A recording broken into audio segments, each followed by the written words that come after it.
أعوذ بالله من الشيطان الرجيم بسم الله الرحمن الرحيم والصلاة والسلام على رسول الله سيدنا ومولانا محمد وآله وصحبه ومن والاه. السلام عليكم ورحمة الله وبركاته.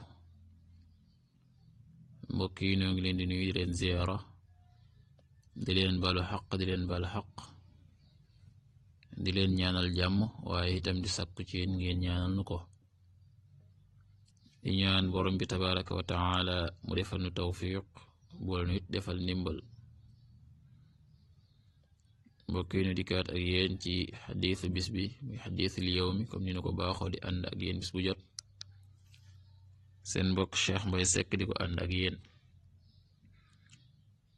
an Jaabirin radiyallahu anhu qaal su'ila rasulullahi sallallahu alayhi wa sallam ayyu salaati afdal qaal tuulul qunuut rawaahu Muslim.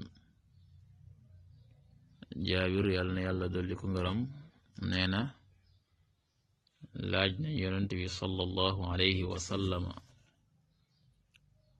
ayu salaati afdal gan ci julli moo gën ci yàggal taxawaay wala baril rukon ya ak sujood ya. yonent bi sallallahu alayhi wa sallam walam tond ci lool nag mooy tuulul qunuut yàgguk taxawaay ya.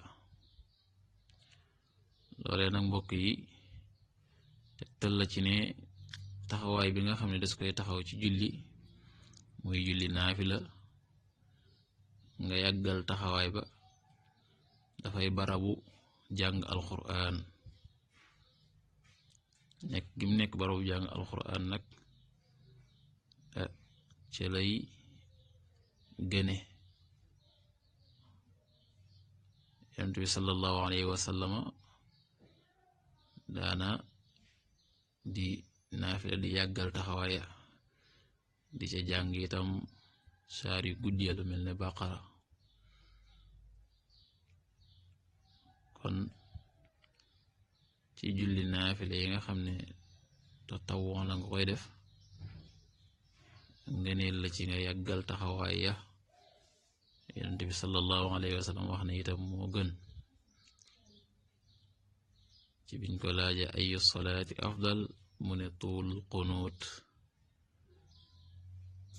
yal na yàlla defal tawfiq defal nu ndimbal. in uridu ila al-islaha ma stata'tu ma tawfiqi illa billah. wassalaamu alaykum wa rahmatullahi wa barakatuh.